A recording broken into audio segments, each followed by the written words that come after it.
served the Egyptian armed forces for about 35 years, if I'm not mistaken, and retired as a major general with several command and staff positions in the field of intelligence and information, planning and operations, training and education. He served internationally in the US as a senior national representative, in Nepal as chief of staff of the UN mission, but also in peacekeeping and humanitarian aid mission in the Western Sahara and Rwanda. With a PhD in political science from Port Said University, a very long list of bachelor's, master's, and other diplomas on the topic of war politics and military science from universities in Egypt, but also in the UK and Pakistan. On a more personal note, I was actually deployed to Kuwait in 2019 and followed day by day many of the events you described on your paper in the US Syrian crisis. And I'm really thrilled to hear you speak today on the strategic rivalries in the Middle East and the risks and opportunities of a new security dynamics. No, this was a lecture today. On this guy? And I was only 30 years, including military career. I was not 35. Sorry about that. So, take my water, be together. I'm very happy to be here. This is year number 5 to me, but more than 5 lectures. Happy to be every year, because really I like the questions here. Maybe it's a good opportunity for me as well, because when I travel here and there all over the world, I got several different concepts. And from your questions, I'll be very happy to increase, my studying and readings. Please feel free for any photos, video, anything published anywhere you like, and I have no restrictions. Just don't mention my mom name. This is a little thing. So, I will try to concentrate more in some specific. We have about 4 slides. I'm sorry about that. In questions, please feel free. I don't have any restrictions. If you like to interrupt me, it's okay. If you prefer to be in the end, it will be even nicer. But anyway, I'm ready for anything. Yeah. These are the topics which I talked about.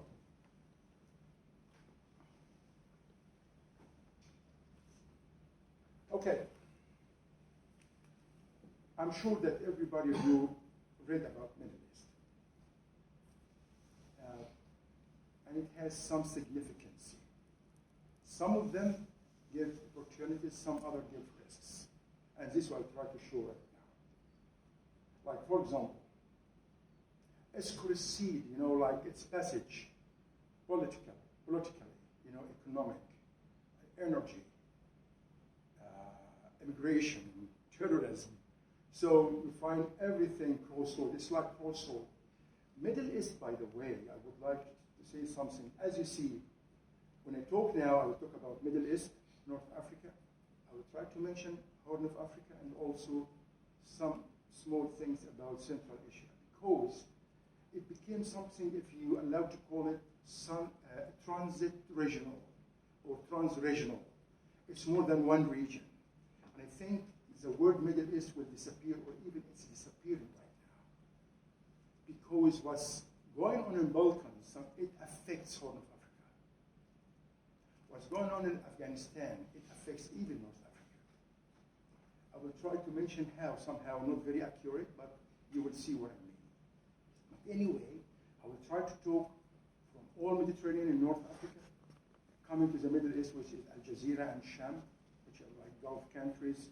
Sham is north, like Syria and surrounding, and also Afghanistan. Horn of Africa, I will talk some, just to make it as possible as I can connect it in your minds. Also,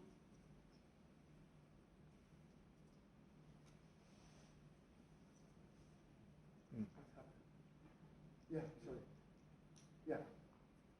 So as you see, we have the Indian Ocean, we have the Mediterranean Sea, and we have the Atlantic Sea. So all of this region is connecting all the sea. I believe, and the Navy know more than me in this, that domination, hegemony, sea, not land, economy is more sea, more than territory, more than terrain. So I believe in that. That's why when you find some region connecting three big seas like this, that means it's, I think, very important. Especially, it's coming from far west, which is United States and Latin America, down to, up to East Asia and Asia, right? So really, it's very important, I think so. We have the choke points, which are really important, very important to the United States, very important to NATO, and even now for the European Union. I mean, I'm talking about military, especially, and economic as well. So as you see that we have Gibraltar, we have also, this is Dardanelles and Bosporus Strait, and it's the coming one, Istanbul Canal, which is very important and very affecting against Russia. Also, we have Suez Canal, which is, we call it the vein of the world right now, or for a long time ago even. And we have Bab el-Mandeb Strait, which is very strategic, and one of the hottest places and more monitored and protected, and even targeted. And newly is, it's not new, but newly targeted and very important, which is Hormuz Strait.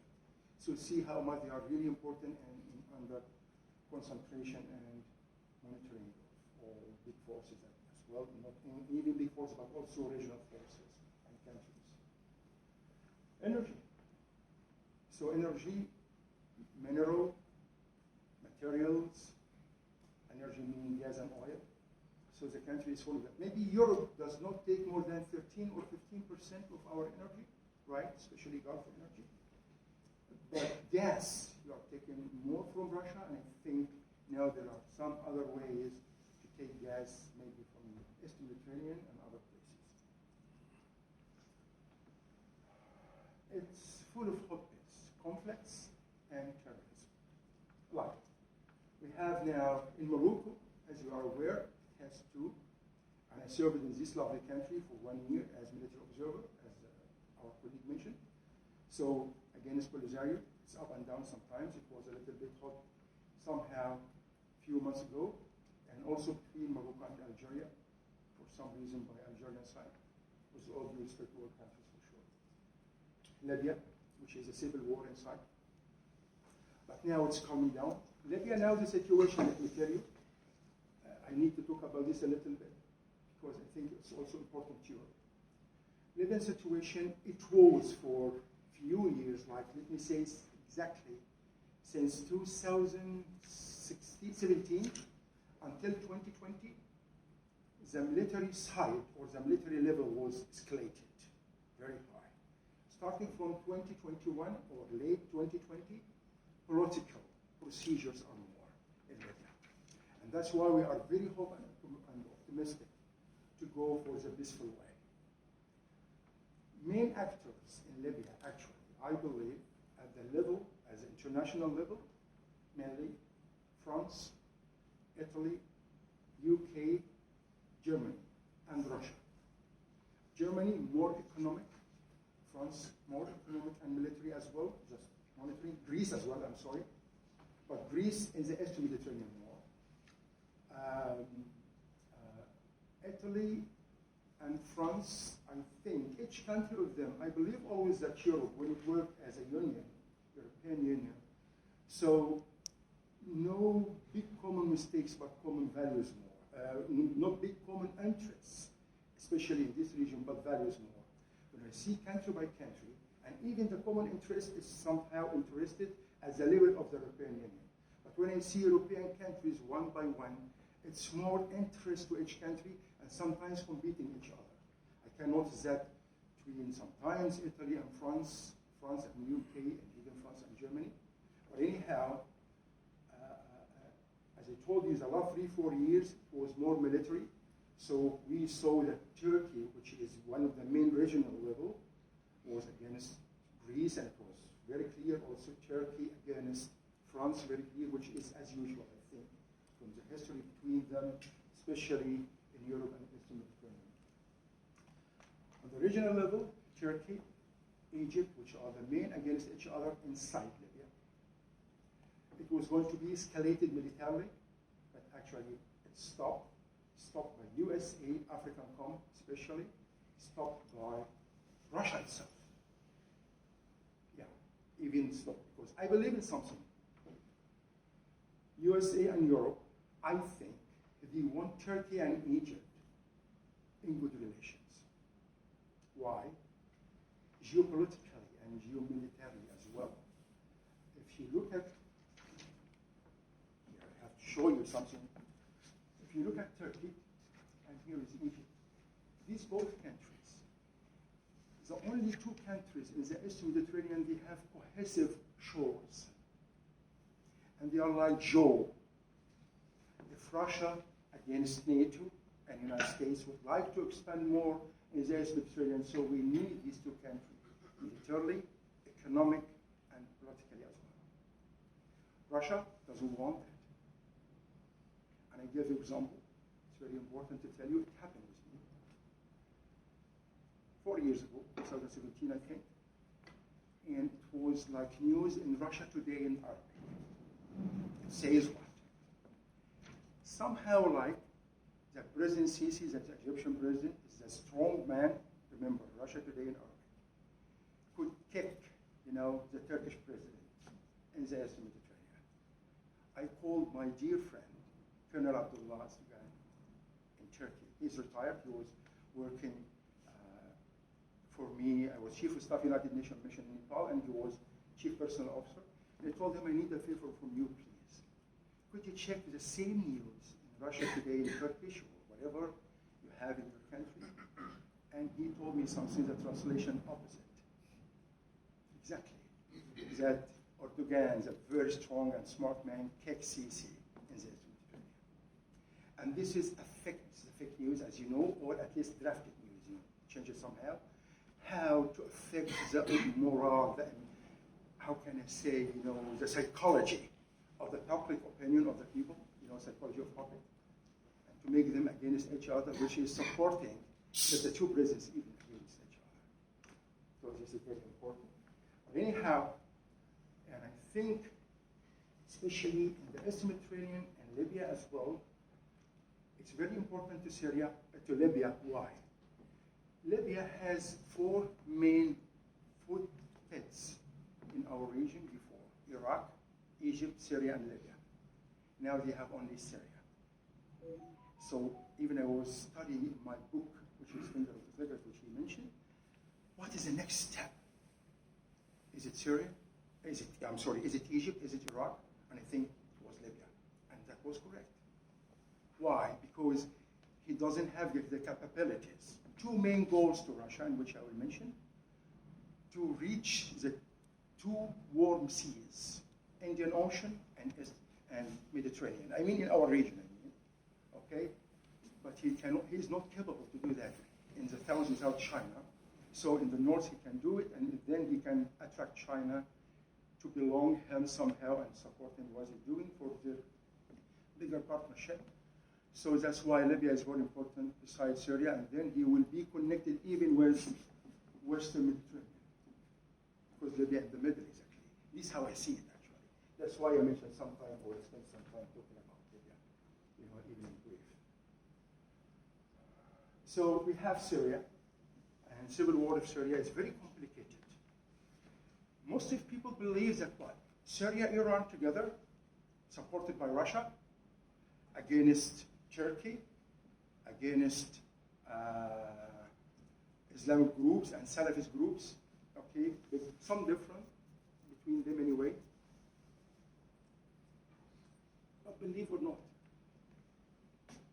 sometimes Iranian forces fought with Syrian forces themselves.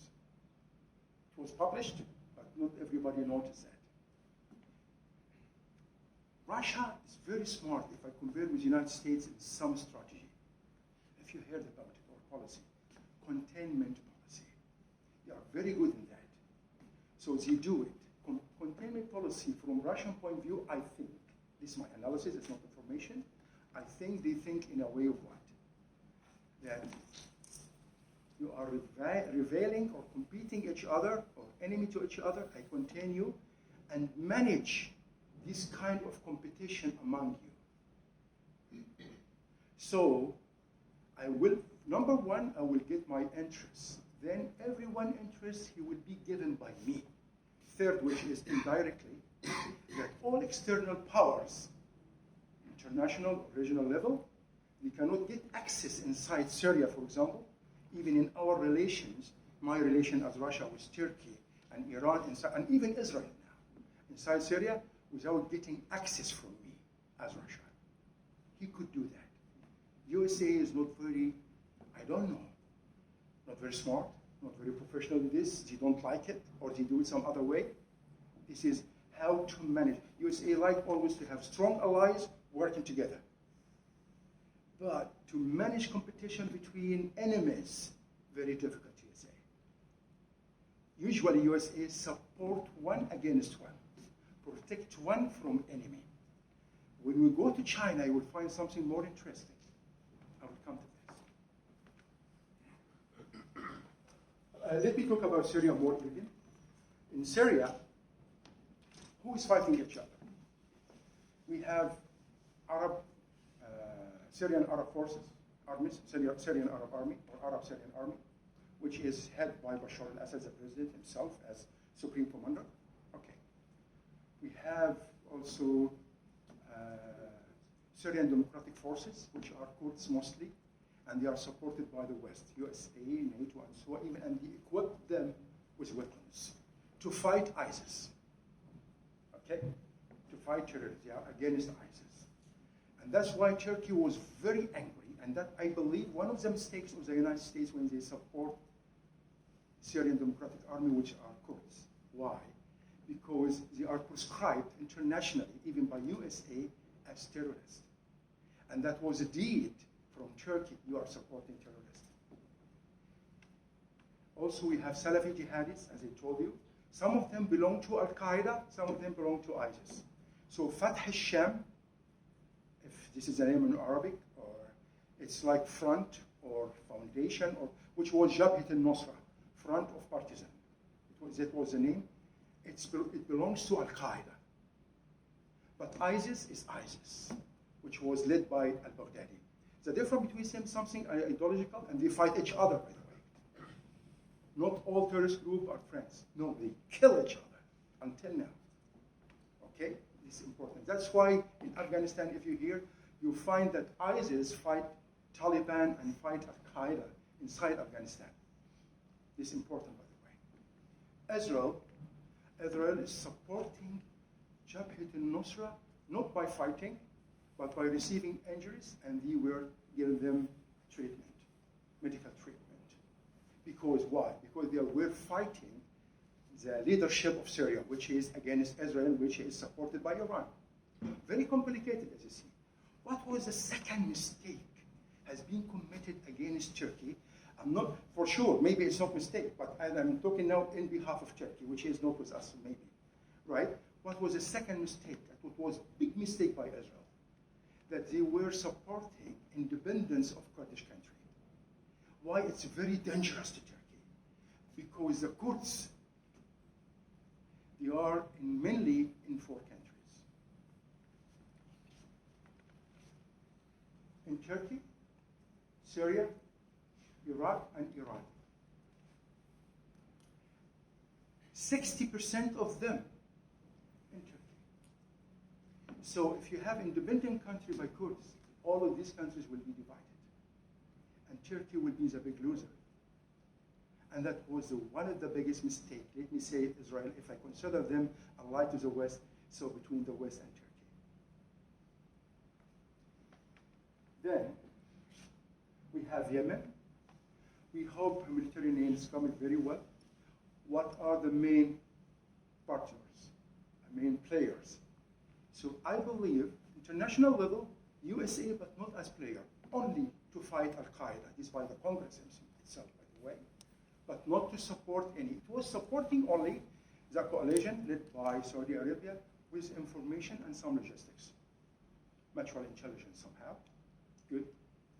But at the same time, never interfere in any civil war between Houthis, between Yemeni, South somehow. Also, we have Saudi Arabia and its coalition, including Emirates, and it was Qatar as well. Pakistan, I think, Sudan somehow, buy time. And here, before I say this, the big difference between we became friends, we became enemies. But there is something I'm sure everybody knows among you. We agree here, we disagree here. It doesn't mean friends and enemies at all. We agree here, we disagree here. That happens between Saudi Arabia and Emirates inside Yemen. Something related to not the vision of the country, but related to support whom exactly. Saudi Arabia was supporting the governmental forces, Emirates was supporting more the south. That's why Emirates is very caring about the next one. Yes.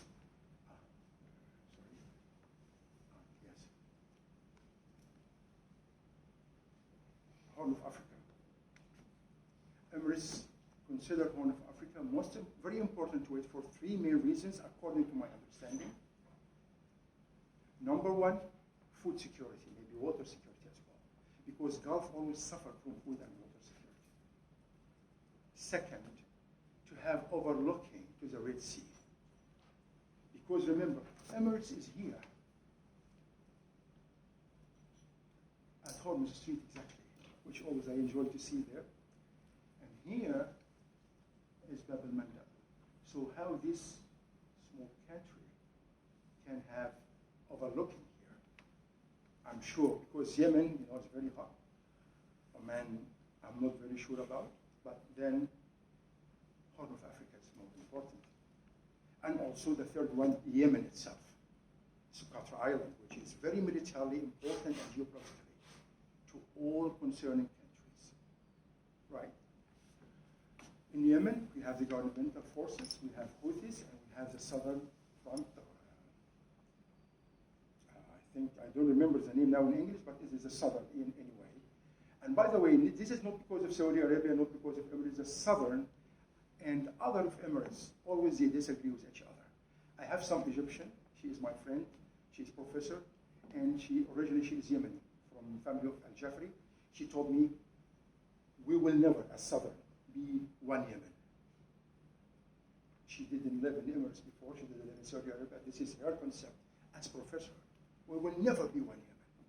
See, professor says that. So it's not that easy to say that this country support divisions, this country support one, Saudi Arabia support one Yemen or Emirates support two Yemens. No, it's really by Yemenis themselves, especially the south. I saw it by my personal experience. If I come back, to Ethiopia. Ethiopia really, and how can I say, in very critical situation. I pardon them. Why? Number one, do you remember when I told you about sea? Right. So after the war with Eritrea in 1991, they lost, which has been finished, they lost their overlooking to the Red Sea, because Eritrea was part of Ethiopia. But by the United Nations, they are divided. And that's why it was a big problem between Ethiopia and Eritrea until now. And the main problem, not the fighting is finished, but it was some land at the borders between them here. And now, Abiy Ahmed, president of Ethiopia, he said, okay, I will give it back according to United Nations resolution to Eritrea. And now we have better relations. That's fine. But what after? Egypt is against Ethiopia for some specific reasons, or let me say the most important one, source of water. The water, why is it we say, do you know what? Why we say our Egypt to the south? Always our to the north, right? We call it, inside Egypt, we say our Egypt is the south part of Egypt. Because it's higher. So the Nile River coming from down to up, like this. It means coming from Ethiopia to Egypt, the last country, and then the remaining water to the Mediterranean Sea. So the problem now between both countries is legal, very legal. How you would like to decrease the water by building the GERD, the high dam. It is the Renaissance, right? So what happened now? Don't always, I think, I'm sorry to say don't, but let me say, don't always take it as enemy, as friend, as I told you. Don't always take it like competition or cooperation, but remember this word intersection. When we intersect, so maybe we cooperate or maybe we compete. And that happens exactly between Emirates and Egypt in Ethiopia.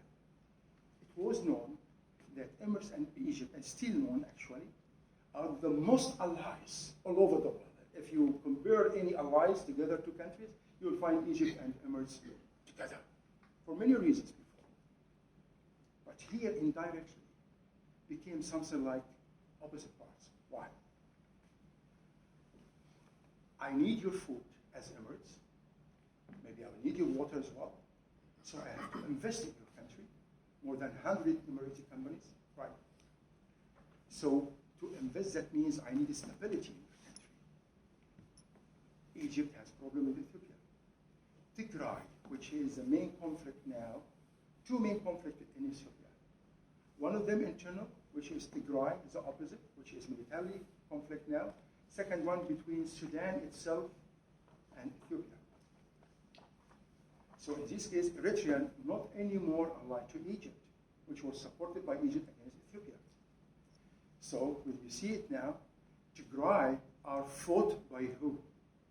By Ethiopia and by Eritrea as well. Supported by who? Directly. By Sudan, right? And by maybe Djibouti. And there are, if you have connection with Djibouti, you can check. Maybe I suggest you to connect Fabrice Bazel, is my friend, working in European Union military staff over there. He was here, by the way. And we are in connection.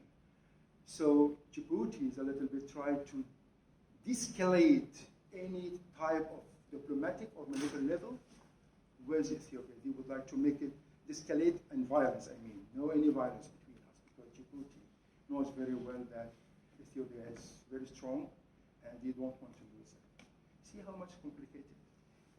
Here, if I go to the upper level somehow,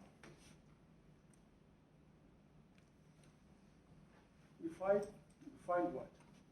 In Djibouti, here it is, this very, very small country. Here, only this. Only this. It has several military bases from all over the world. Most of them to protect the navy logistics, civilian and military, to their own countries, like USA, like France, like Italy, like Spain. I think, if I'm not sure about Spain, like several countries, okay? Second, to fight pirates, in the Red Sea, which we know. Third, to also to have only maybe, like Chinese, you have new ones since 2017. It's declared to protect and to support logistics for their ships, but more, I think, existence. They need to be there. They have a smaller land with more expenses than the one has been paid by the United States, for example. Smaller military base. And it's not military base in China, it's only a military camp. If I compare the Japanese one, they have very one stuck, to the American, smaller than it, but in the same time, it's used more for logistics. Okay. But if I talk about the three major powers, China, Russia, and United States, you will find something. Remember, China and Russia are partners, and now it's, yes, multiple, but multipolarity, I mean, three big powers, but two powers against one, Russia and China against the United States. So you will find China is invading economically and in trade, with seaports and so on, and really USA is screaming from that. USA, they have their influence over there. Russia, he invades a place with weapon market. In Afghanistan, if I come back for some reason, when I go to Afghanistan now, here, you will find what? Afghanistan, to the east, the last one to the east, right? You will find what? USA is withdrawing by military, but not by influence.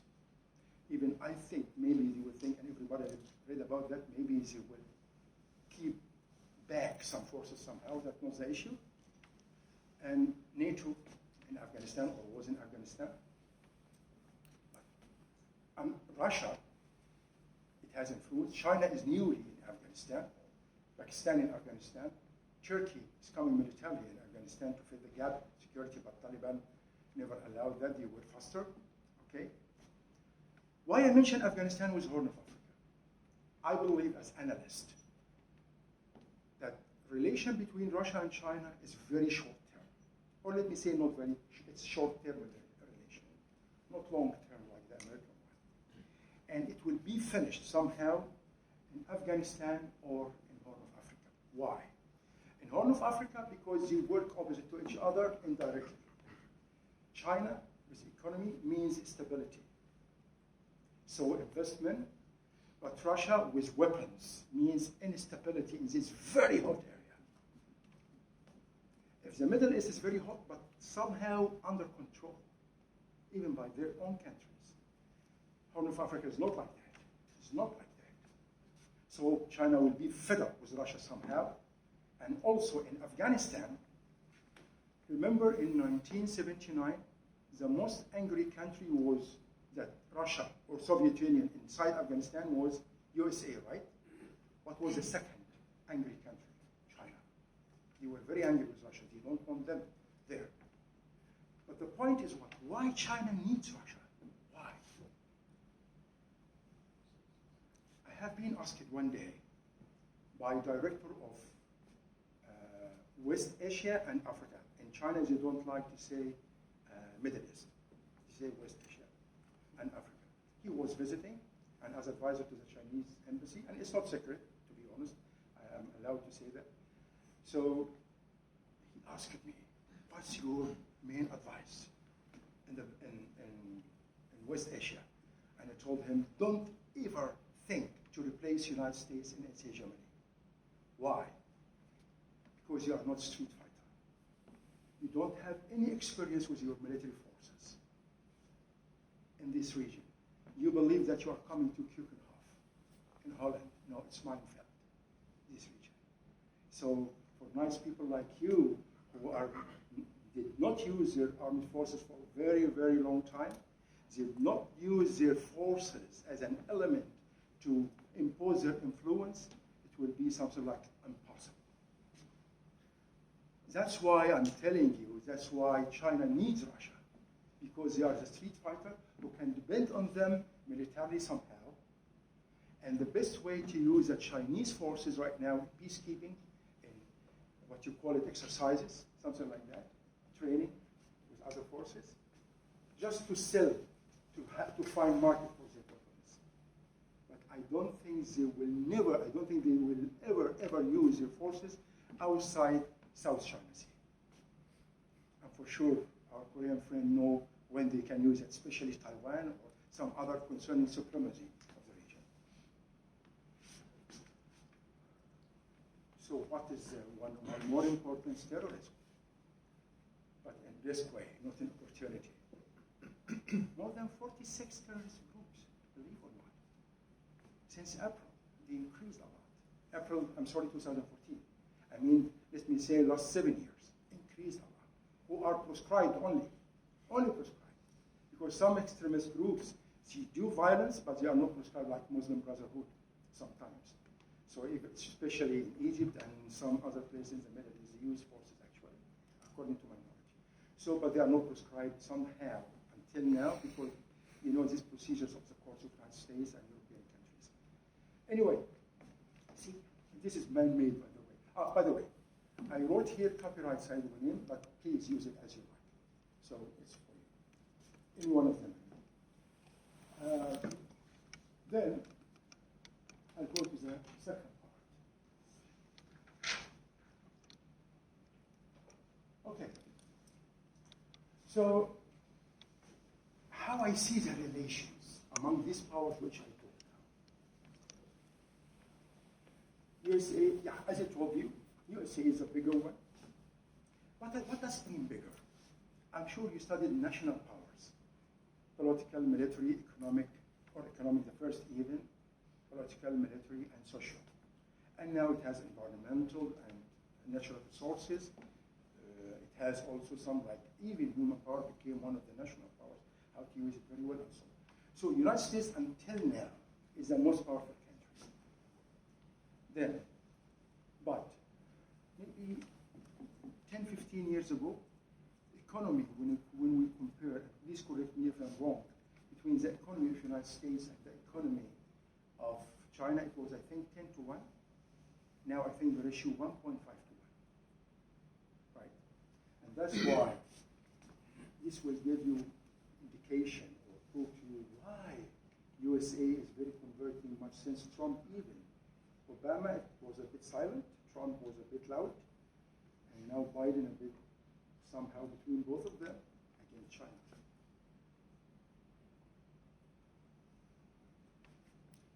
So, USA believes that I go out to them, to the regions like Middle East, like Central Asia, like Horn of Africa, like Balkans, as I told you, like Central Asia, like in Europe itself even, just to envelop China and Russia, not to get out.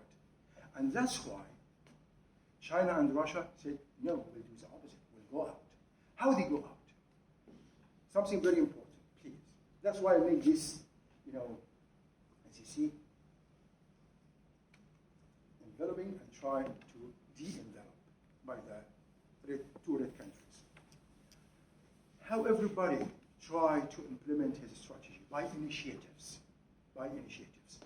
USA started with initiative in the Middle East, which we call broader or greater Middle East. Have you heard about it? And it had three main elements or dimensions, which is political dimension, economic dimension, and knowledge, which is learning, education. So knowledge dimension is education, because they believe that our region need to be richer and need to be more educated. That will get down all possibility, or like a portion to any possibility of terrorism. And it did not succeed because of what? Political dimension. Because the main goal always of the United States and the West, your countries, how to implement your values, which really I respect anyway, and everybody respects, like democracy, human rights, rule of law, and so on. But here is some gap of culture, so it has not been accepted by some countries, especially Saudi Arabia, and it has been written. Saudi Arabia, Egypt, and Syria, for specific reasons. One of them, why Israel is among us. But now there is normalization. The countries accepted, Emirates, Qatar, and Bahrain, the Greater Middle East. And to be honest, let's see the level of life right now between the countries, somehow. Okay, this which I mentioned. If I come back again, China, they have their own initiative, Belt and Road. But what is the difference? It's economic, it's culture here including education, including religion, including history and civilization, and even language. They have a big bunch of Arabic speakers from China right now, but they deleted one political dimension. We don't care about values. So please, don't be panic. Shake hands. One of the other big mistakes, if from Chinese point of view, or Arabian point of view, or Middle Eastern point of view, that USA committed in their initiative, which is Broader or Greater Middle East, that they dealt more with GCC as the strongest coalition. If I compare with Arab League, European Union now changed this since exactly March 2019, when the European Union has the first conference between European Union and Arab League, which to be repeated every 3 years. Why I say that? GCC is not bad, it's really strong. But at the same time, you know very well, one of the any fragile identity, one of the indications that the minority to become stronger than the majority. So when the GCC which is really strong, and it's not their fault, they are stronger among the majority, if I compare with the Arab League itself. So all the Arab became more led by the GCC somehow decisions. China never do that. When I was in China in 2018, okay, and they asked us, what's your opinion to sign Belt and Road with Arab League or with each country one by one, or all together? I said all together, and some others. Arab League and each country one by one. USA was each country one by one, but GCC was the true coalition to deal with only. And that was one of the biggest mistakes. So China coming backwards. So what's USA is doing right now? What can we do? Have you heard about free and open Indo-Pacific strategy? FOIP, F-O-I-P. It's a big initiative. Now they call it initiative. I'm a member of several research projects with Japan in this. It's really honor to me. That's why I traveled to Japan. I was before the COVID every 3-4 months. They changed it from strategy to initiative, the word. Even I have been asked in this, and I told them strategy has very bad impression in our region. This word, because it gives something like I plan in your country more. You know, I plan, not plan together. But initiative, something I initiate different relation with you. And they accept initiative now. Anyway, 4 countries signed it internationally, which are Japan, because it's actually Japanese initiative. USA, who called it after the Quad, that means 4 countries. 3rd one, India. 4th one, Australia. Taiwan would like to be a member in that. I think Vietnam, if I'm not wrong, but some other countries. Korea, the main reason, and I have asked actually a diplomat from Korea, and he told me, you can publish that even in the book, that Korea is very smart in something, that you don't want to lose any type of this level of relation with China. But let me tell you, as military, this is my opinion. Coalition and agreements, cooperation between countries, economic, political, right, social, believe me, they are not that thing to be important. But the true coalition is military. That's why you never find Korea and China, they are in coalition together. Here, which is more complicated, but I would say it briefly, we have 3 main regional powers: Iran, Turkey, and Israel. Israel, by calculation, is not regional power, but it's used to be supported that now. Okay? And we have players, influential countries, 4 Arab states, which is Emirates, Saudi Arabia, Egypt, and Qatar. And we have Ethiopia in the Horn of Africa. What is the advantage with Qatar here? It is the only country have very good relations with all the powers, regional and international powers, since long time. Emirates, Saudi Arabia, Egypt, no, you don't have very good relations with Iran and Turkey. Right? So this is, even between Saudi Arabia, Egypt, and Emirates, they are very close to each other, but at the same time now they have some differences in views. It appears more than before, but it was even before. For goals, I believe that USA has specific goals. Number 1, energy security. Some people believe that USA go to occupy some country to take the energy. No, it doesn't need, or to take any kind of resources. It doesn't need. But anyway, energy security here for some specific reason. That to secure the energy for USA and for the allies is even mentioned in the strategy. Second, to maintain the energy oil always in dollars. Third, to dominate the industrial countries, even allies. When, if I'm not agree with you that much, maybe you will not find the energy you need. And that's why Trump was more frank when he said, come and protect your energy. You remember this? Even it makes Korea and Japan very angry, if you remember, even China. Okay. They support Israel because they believe that Israel has the main values like the United States, main political system, and they are the only one, or the only one in the region, can really support the American strategy more than the others.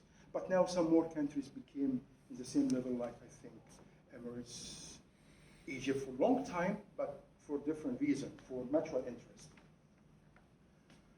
Also to confront their complicators and also to fight terrorism. If I look at Russia, main goal of Russia what? Remember, the main goal of the United States, profit and hegemony. Why? Not hegemony as because I'm paranoid, but hegemony to maintain that I'm the only country who can formulate the global order. It's very important. And this is a true competition right now. Who will formulate the global order, or formulate even the regional order by the other players, which is Arab and non-Arab players, right? So Russia would like to say no. Not only USA will be more, and they would like to use their energy, not like the Gulf countries, they use their energy more in their political relations and diplomatic relations. China, they need to be existed, they need economy from outside because they have depression inside, and also you don't want unique pole, which is United States. This is very important. Turkey declared, Erdogan declared, I would like to be one of the major powers. I would like to be a nuclear country. I would like to be big technological country. And he's working with that, to be honest. He's working with that. The only issue, it has been taken against him that whatever he's doing, intendedly or unintendedly, is against stability. Not only this region, but in different places. Iran, it's more than Turkey. They would like to be expanding because they believe if they are surrounded in their country, so it's a big issue for them, so they have to be expanded. And they depend only on religion, which is really one of the most important keys in our region, religion. Although they are Shiite, and most of the region they are Sunni, but they can play with that somehow. And see now the relation between Turkey and Iran, they are good allies, even though they are the biggest competitor in our region. They are buyers. Israel, normalization is very important to it. We would like to maintain their existence as a country, and they believe the best way how to have good relations with Arab nations, more normalization, and Muslim nations, even non-Arab nations. And they try to work on that. Only one thing here I would like to mention. Very complicated relation between Turkey, Israel, and Iran. Listen to this. When Turkey became a secular country, the armed forces became very strong, more influential, and Israel, as mainly military country, led by military people, could infiltrate the political decision in Turkey through the Turkish armed forces. And that's why Erdogan, when he came, as Islamic political party, so always you'll find armed forces in our region, they are always against religious political party. You'll find that everywhere. So he started to think like that. Number one, I will get the armed forces under control of politicians, which is normal. Number two, no more influential attitudes by armed forces. So the role of Israel decreased inside of it. And that was very good opportunity to Iran. Why? Because now they have common element they can depend on with Turkey, religion. Because Erdogan is religious political party, right? So that was, and Iran is always against Israel. So we are together because we are in one religion against this bad enemy, which is Israel, something like that. See?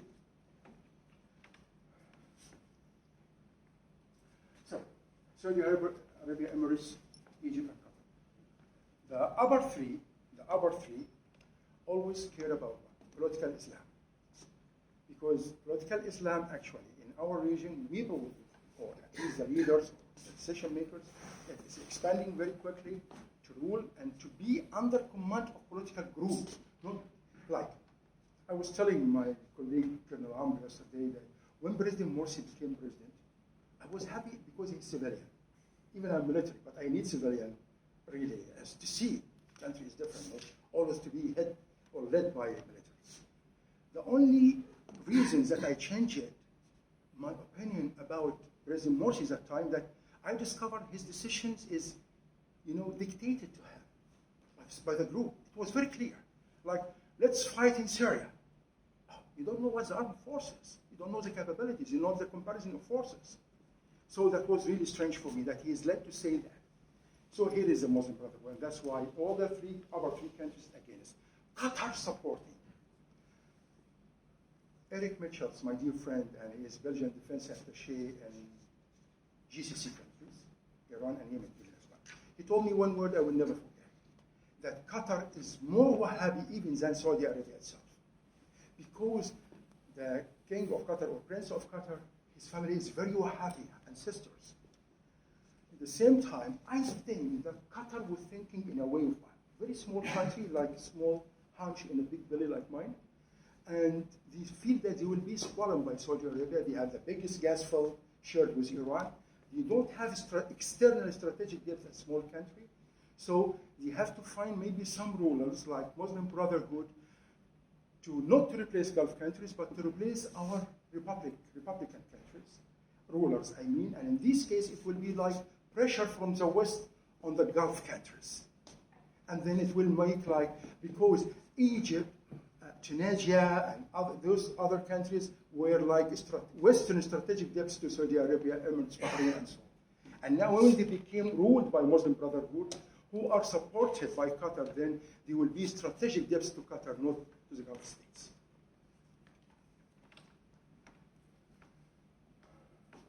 Okay.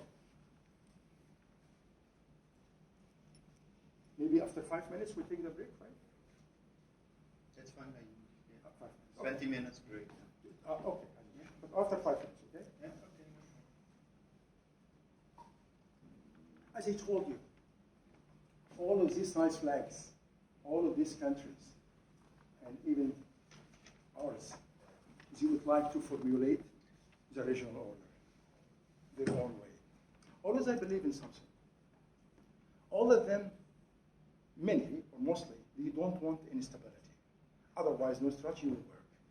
But remember, USA has the biggest powers, right? So we can be able to have the long-term strategy. Suppose that you are a billionaire, and I'm only sounds engineer, I'm not rich, and you have a company, you are competing each other, so you can plan to your country to 10 years. But I plan to my country 6 months salaries only. So what can I do? Even both we have strategies. I have to obscure your strategy. And that creates instability.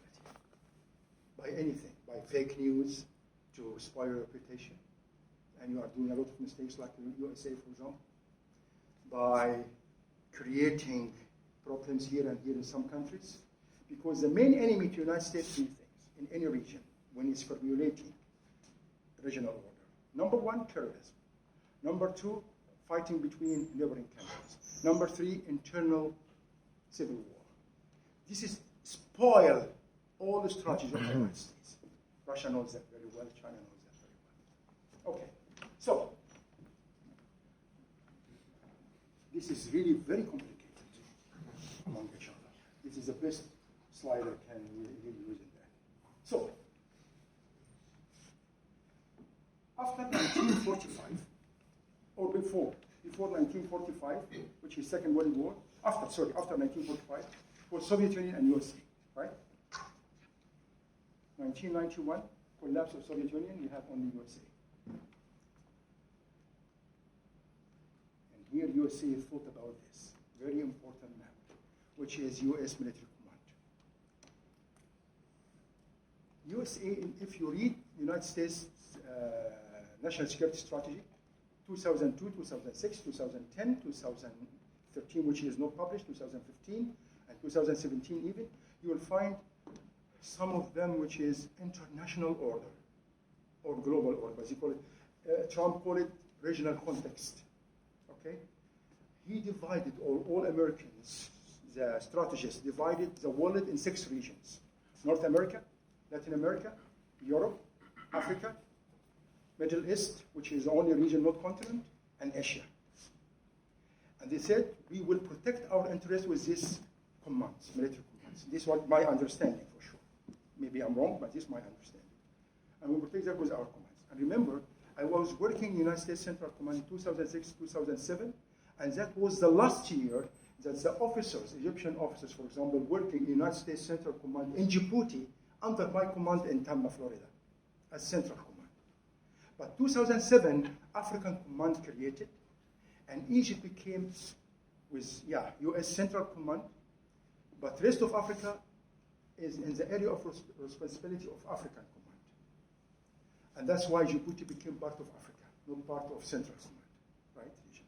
So this is starting from 1991, USA was thinking, George was the father, he was thinking when he mentioned New World Order, that was a new global order, actually. He was thinking this way. And also, He started with, I told you, the greater Middle East. That we have the Middle East from Mauritania until Afghanistan. Then, after 2011, appears again Russia and China. Remember, please follow Putin. Putin was prime minister, right? And he did very good in economy before Medvedev, right? After Medvedev, he became president, and he started with his first strategy in 2015, 31st of December, end of 2015. But actually, since he was assigned as president, he was working with his strategy. Go out.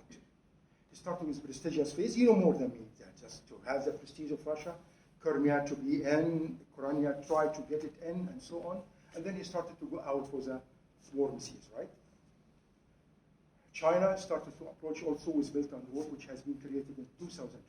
And by the way, even though that FOIP, free and open Indo-Pacific strategy, the first time started to talk about in 2006, but until now, the second time it was 2016 in Nairobi, exactly in TICAD. Until now, it's under discussion. Not even in final plan of planning, no, it's under discussion. Okay.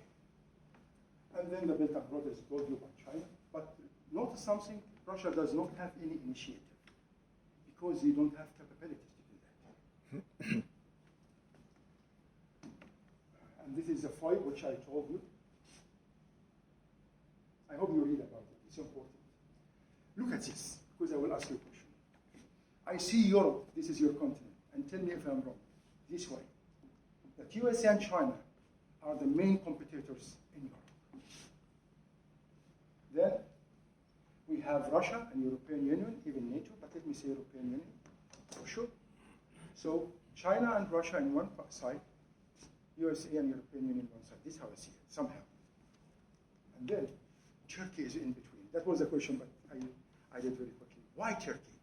This is a question now. Why Turkey is, why I selected this country to be in between, especially Russia and the western side. Why Turkey? Is there anybody has an answer? I'll tell you my opinion, just to not waste it. Yeah? Yeah, well, first geographically they are right in the middle, and then they are part of NATO, so they are several parts of one Excellent. side. Excellent. Also, And, yeah, and also very close to Russia, yeah, exactly. right? Remember, if you see this, we'll explain more, thank you so much, that Dardanelles and Bosporus and also Istanbul Canal, which I told you. These two straits, listen to this, in international law, and I'm sure some of you studied that, Suez Canal is owned by Egypt, but internationally, it's served by all. No, we cannot stop any country except if Belgium fights Egypt, we will not allow the Belgian ships to go through Suez Canal by international law. So that's why Turkey, one of the very earliest countries, became member of NATO. Because I believe that Turkey is occupying the front defensive line to the south to NATO, in front of Russia. That's big power, second power, I think, in NATO, in capacity, right? And if NATO fights somehow Russia, so Bosporus and Dardanelles will not be allowed to Russia. And if Turkey is closer to Russia, so NATO will not be allowed to go to the Black Sea. So that's why the true country is in the middle in Europe, I think, it's Turkey. And that's why maybe I am, you and maybe my colleagues, sometimes they are surprised. Why?